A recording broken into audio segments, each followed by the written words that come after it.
Welcome guys, आप सभी का फिर से स्वागत है मेरे चैनल एजेवी इजी सॉल्यूशन में। जो आज का हमारा टॉपिक है वो है किरचॉफ्स वोल्टेज लॉ, जिसको आप केवीएल भी बोलते हैं। तो उसकी जो हमारी स्टैंडर्ड डेफिनेशन है वो क्या कहती है? The algebraic sum of a voltage around a close loop equal to zero. The sum of या the algebraic sum of a voltage around a close loop equal to zero. तो उसको देखते हैं। मान लो एक आपके पास एक क्लोज लूप ये है, एक बैटरी लगी हुई है, ये रेजिस्टेंस आर, एक रेजिस्टेंस ये है, रेजिस्टेंस मान लो R1 है, ये आपका R2 है और ये आपकी वोल्टेज V। अभी क्या है, यहाँ पे आपके पास जो पोलैरिटी है वो ये है। देखो सबसे पहले हम क्या करते हैं, हमें जो हमारा एक क्लोज लूप है जिसपे हमने केवीएल अप्लाई किया, उसकी हमें इक्वेशन को सोल्व कैसे करना है उसके बारे में पता होना चाहिए। तो कोई भी जो हमारा लूप है उसकी इक्वेशन को कैसे सोल्व करेंगे, सबसे इंपॉर्टेंट वो है। तो देखते हैं उसको कैसे सोल्व करेंगे। देखो जो आपका वोल्टेज सोर्स है, सबसे पहले ये कंसीडर करना है या ये देखना है कि जो आपका करंट है वो इसके कौन से टर्मिनल में आपका एंटर कर रहा है। तो ये देखो आपका जो टर्मिनल है, जो इसमें करंट है जो आपका वोल्टेज सोर्स में, वो माइनस टर्मिनल से जो है आपका एंटर कर रहा है। तो अगर आपके पास एक थंब रूल आप बना लो कि आपको जो वोल्टेज है वो हमेशा उस ही साइन में कंसीडर करना है जिस साइन में या जिस साइन में से आपका जो करंट है वो वोल्टेज सोर्स के अंदर है जो हमारा एंटर करेगा। मान लो इसमें जो हमारा जो है वो माइनस टर्मिनल से हमारा एंटर कर रहा है, तो मैं इसको क्या लिखूंगा, माइनस वी। अगर मैं इस पर इस लूप पर अपना जो अपना केवीएल है वो अप्लाई करूं और इसमें जो करंट है हमारा वो आई फ्लो रहा है, तो इस ब्रांच के अक्रॉस में, या सॉरी इस जो हमारा रेजिस्टेंस है इसके अक्रॉस में जो हमारी वोल्टेज होगी वो होगी आई इंटू R1, और इस रेजिस्टेंस के अक्रॉस में क्या होगी, आई R2। देखो यहाँ पे हमने क्या देखा कि जो आपका वोल्टेज है वो आपका माइनस में लिखा है, बाकी जो सभी एलिमेंट है उनको आपको पॉजिटिव में लिखना है। दूसरी बात, अगर आप ये चीज कंसीडर कर रहे हो कि जो आपका पॉजिटिव टर्मिनल है, अगर आपका जो करंट है उसमें से आपका एंटर कर रहा है, अगर आप उसकी पोलैरिटी को रिवर्स कर देते हैं तो आपको इसकी पोलैरिटी को भी रिवर्स करना पड़ेगा। तो ये अभी जो आपने डेफिनेशन दी थी, the algebraic sum of a voltage around a close loop equal to zero. तो इसको थोड़ा और बेटर तरीके से समझने के लिए हम क्या करते हैं, इस जो हमारी ये केवीएल है इसको हम एक क्वेश्चंस पर अप्लाई करके देखते हैं और देखते हैं कि हमारा जो इसका सोल्यूशन है वो किस प्रकार से सिंप्लीफाई होगा। अभी हम लोग देखते हैं कि आपका जो केवीएल है किसी भी जो आपका लूप है या जो आपका सर्किट है उस पर हम लोग अप्लाई करते हैं। तो सबसे पहले जब हम केवीएल को अप्लाई करते हैं तो हमें सबसे पहले ये देखना होता है कि उसके अंदर जो हमारे नंबर ऑफ लूप हैं वो कितने गिवन है या कितने हम बना सकते हैं। तो सबसे पहले आपके पास एक सर्किट गिवन है, तो इसमें हम लोग देखेंगे कि जो आपके पास नंबर ऑफ पॉसिबल जो क्लोज लूप है वो कितने हैं। तो सबसे पहले इस सर्किट के बारे में देखते हैं। इसमें क्या है कि आपका एक ब्रांच के अक्रॉस में 10 वोल्ट की जो पावर सप्लाई लगी हुई है और एक आपकी 6 वोल्ट की लगी हुई है। सबसे पहले हम लूप को डिफाइन करते हैं। तो इसके अंदर लूप कितने हैं, 3। सबसे पहला लूप ये, सेकंड ये एंड थर्ड ये। अब लूप डिफाइन करने के बाद हमें उनकी डायरेक्शन को भी डिफाइन करना होता है। देखो आप है ना, लूप डिफाइन करने के बाद जो डायरेक्शन है वो कुछ भी ले सकते हो, क्लॉकवाइज ले सकते हो, एंटी क्लॉकवाइज ले सकते हो, कुछ भी ले सकते हो, तीनों की अलग अलग ले सकते हो। बट बात वही है कि आपको कैलकुलेशन में अगर आप तीनों की जो डिफरेंट जो है आप डायरेक्शन लेते हो तो आपको जो कैलकुलेशन है उसमें आपको प्रॉब्लम होगी या आप उसको इजी वे में सोल्व नहीं कर पाएंगे। तो जो सबसे बेटर तरीका होता है, आंसर आपका सेम आएगा। अगर आप कोई से भी मतलब तरीके से सोल्व करोगे तो आपका जो आंसर है वो सेम आएगा। लेकिन कोई भी चीज को सिंपली सोल्व करने के लिए आप उसमें जो आपकी डायरेक्शन है लूप की वो आप सेम कंसीडर करें। तो मैंने इसमें भी क्लॉकवाइज, मैंने वोल्टेज के अकॉर्डिंग ले ली।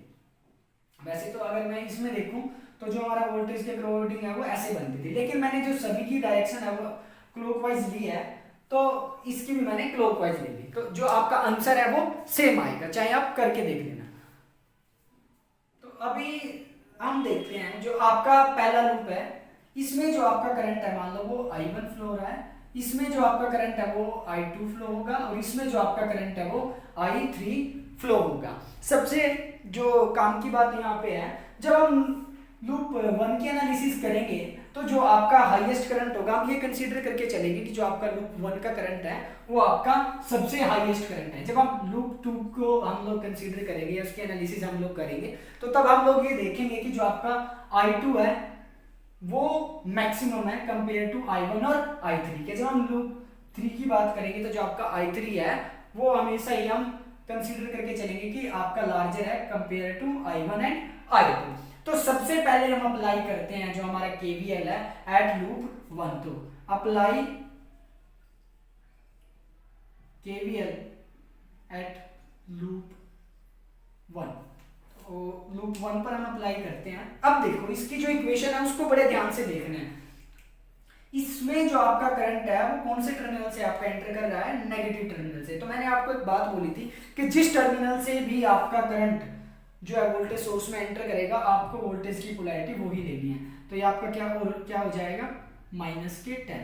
अब जो बाकी सभी जो हमारे कंपोनेंट उसके अंदर लगे हुए हैं, पैसिव कंपोनेंट उस लूप के अंदर, उनकी जो पोलैरिटी है, उनके क्रॉस में जो वोल्टेज की पोलैरिटी है वो अपोजिट होगी, मतलब कि वो प्लस होगी।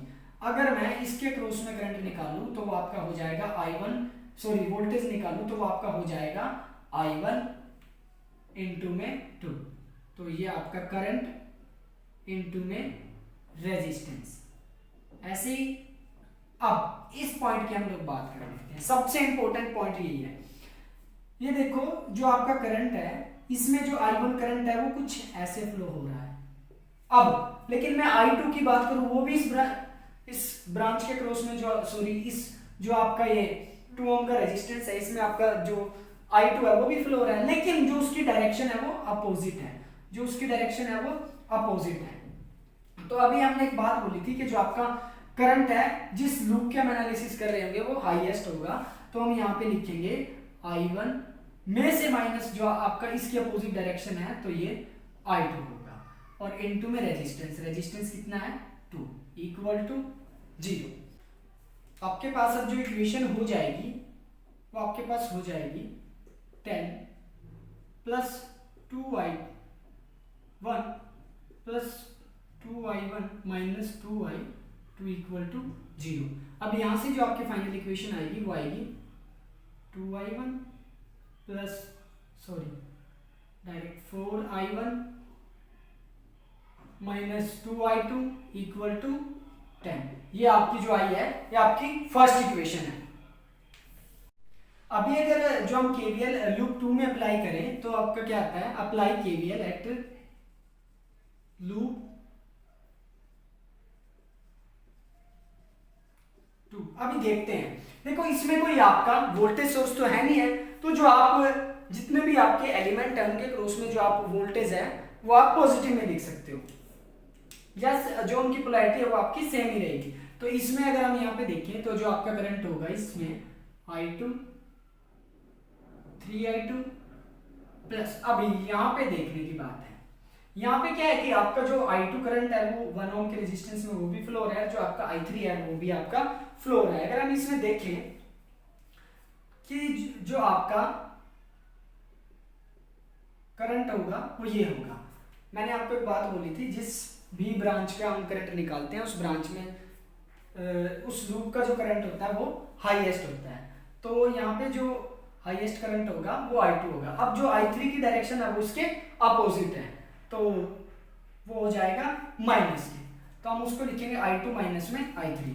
अब अगर इसकी वैल्यू को हम लिखें तो आपके पास हो जाएगा I2 माइनस I3 इंटू में आपका जो रेजिस्टेंस है 1। अब इसके क्रॉस में अगर हम बात करें, अब देखो पहले के केस में यहाँ पे I1 लार्ज था, अब यहाँ पे क्या है I2 लार्ज है, तो इक्वेशन थोड़ा उल्टा हो जाएगा। वो कैसे कि I2 माइनस I1 इंटू में 2 इक्वल टू 0। अगर आप इसको सिंप्लीफाई करें तो 3I2 plus I2 minus I3 plus 2I2 minus 2I1 equal to 0। अभी यहां से जो आपका फाइनल रिजल्ट होगा वो कितना होगा, अगर हम यहाँ पे देखें I1 तो I1 आपका हो जाएगा माइनस के 2I1 और I2 3I2 और एक 4I2 और ये आपका हो जाएगा 6I2। और अब यहाँ से देखिए तो I3 आपका हो जाएगा माइनस के 3I3 इज इक्वल टू 0। अभी जो आपकी ये जो आपकी सेकंड इक्वेशन है वो आपकी आ गई। अब ऐसे ही है, आप जो लूप अप्लाई करेंगे अब थर्ड पे, जो सॉरी केवीएल अप्लाई करेंगे एट लूप थर्ड, तो apply KVL at loop third. तो अभी यहाँ पे हम लोग देखते हैं, अभी अगर आप केवीएल अप्लाई करते हो लूप 3 पर, तो यहाँ पे आप लोग देखते हो कि एक बैटरी जो है आपकी वो लगी हुई है और उसमें जो आपका करंट जो एंटर कर रहा है वो पॉजिटिव टर्मिनल से कर रहा है, तो यहाँ पे उसको आप कंसीडर करोगे 6। बाकी सभी एलिमेंट आपके क्या हो जाएंगे माइनस। तो इसका अगर हम वोल्टेज ड्रॉप निकालें तो I3 1। अब इसमें अगर हम देखें तो आपका जो I3 है वो हाईएस्ट है, जो आपका डायरेक्शन है इसमें I2 की डायरेक्शन अपोजिट है किससे I3 से। तो अगर हम इसको लिखें तो आपका हो जाएगा I3 minus I2 equal to 0। अब अगर मैं इसको फाइनली लिखूं I3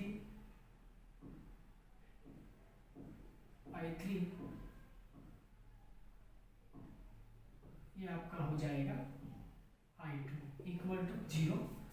तो जो फाइनली है वो आपके पास बचा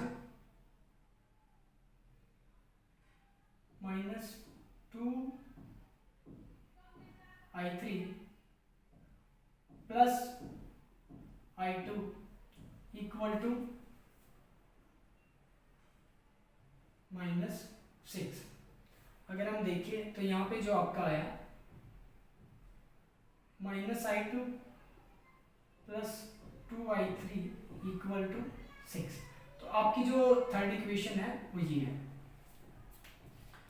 अब देखो अगर आपके पास जो आपके अननोन होते हैं वो दो होते हैं, जैसे कि आपका I1 होता है I2 होता है, तो आप सिंपली एलिमिनेशन जो मेथड आपका होता है आप उसका यूज करके आप इजीली सोल्व कर सकते थे। लेकिन अभी आपके पास यहाँ पे जो अननोन एलिमेंट है वो आपके पास 3 है, जैसे I1 I2 एंड I3। तो यहाँ पे आप एक स्पेशली क्रैमर रूल लगाते हैं, तो उससे हम कैसे जो हमारा क्वेश्चन है उसको हम सोल्व करते हैं वो भी हम लोग देखते हैं। तो उसमें हमें क्या होता है, सबसे पहले हमें मैट्रिक्स फॉर्म में इनको लिखना होता है। तो मैट्रिक्स फॉर्म में हम लोग कैसे लिखते हैं सबसे पहले वो देखते हैं। तो सबसे पहले आप एक मैट्रिक्स बनाएं और उसमें आपके कोफिशिएंट लिखे जाएंगे, तो उसको आप बोलते हैं कोफिशिएंट मैट्रिक्स। तो सबसे पहली इक्वेशन है यहाँ पे क्या है, आपके कोफिशिएंट ये है, तो ये आपका क्या हुआ 4 और ये आपका जो I2 है वो क्या हुआ -2, I3 आपका नहीं है तो 0। ऐसे ही जो आपका ये है इसमें क्या है आपका -2 प्लस 6 -1। ऐसे ही अब अगर हम इसमें देखें तो आपके पास I1 0 है, I2 आपका -1 है और जो I3 आपके पास +2 है। तो ये आपकी हुई कोफिशिएंट मैट्रिक्स। ऐसे ही आप एक और मैट्रिक्स देखते हो वो होती है आपकी अननोन मैट्रिक्स। तो वो आपके क्या होते हैं I1 I2 एंड I3। तो ये आपके जो है अननोन है, तो ये आपकी हुई अननोन मैट्रिक्स। साथ में जो इसके इक्वल में होता है जितने भी आपके कांस्टेंट होते हैं, जैसे कि ये 10 0 और आपका 6, तो यहाँ पे जो आपके अननोन आ जाएंगे 10 0 और 6।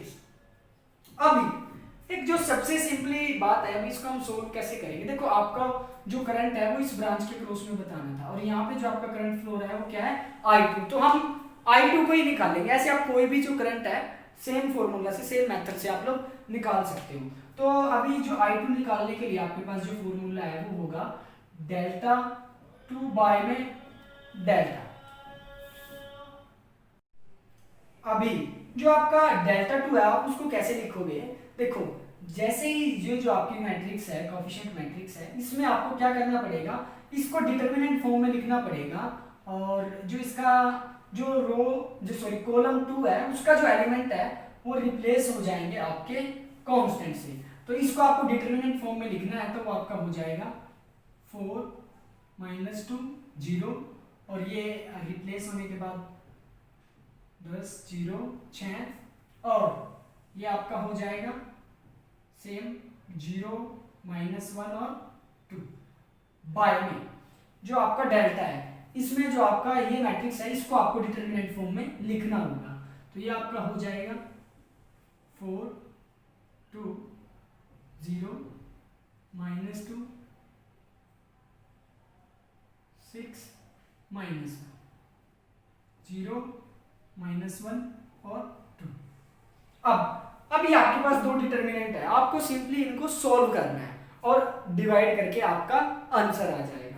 तो अगर हम इनको सोल्व करें तो जो सबसे पहले आया डिटरमिनेंट को सोल्व करने के लिए आप क्या करते थे, पोलैरिटी लेते हो,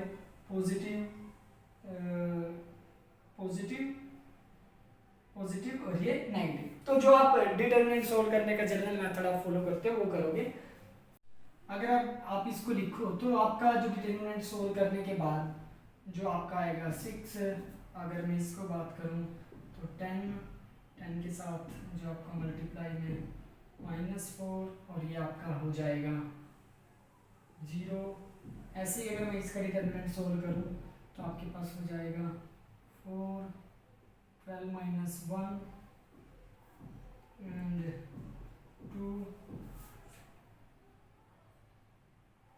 -4 + 0।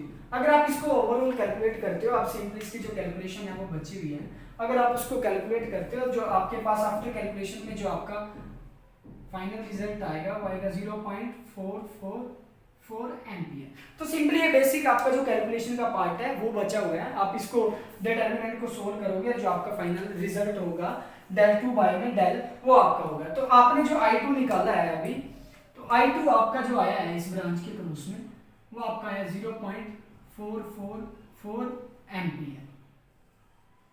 तो यूजिंग क्रैमर रूल आप कोई भी जो आपका करंट है आप इजीली निकाल सकते हो। कैसे, बस आपको जो है जो भी कॉलम है उसको रिप्लेस करना पड़ेगा। तो ऐसे ही हमारे जो केवीएल है उसके कुछ क्वेश्चंस हमारे और बनते हैं जिसमें हमारे जो कंसेप्ट है वो और भी अच्छे होंगे और जो क्लास के पॉइंट ऑफ व्यू से भी इंपॉर्टेंट होते हैं, हम उनको जो हमारी नेक्स्ट वीडियो है उसमें कवर करेंगे। Thank you.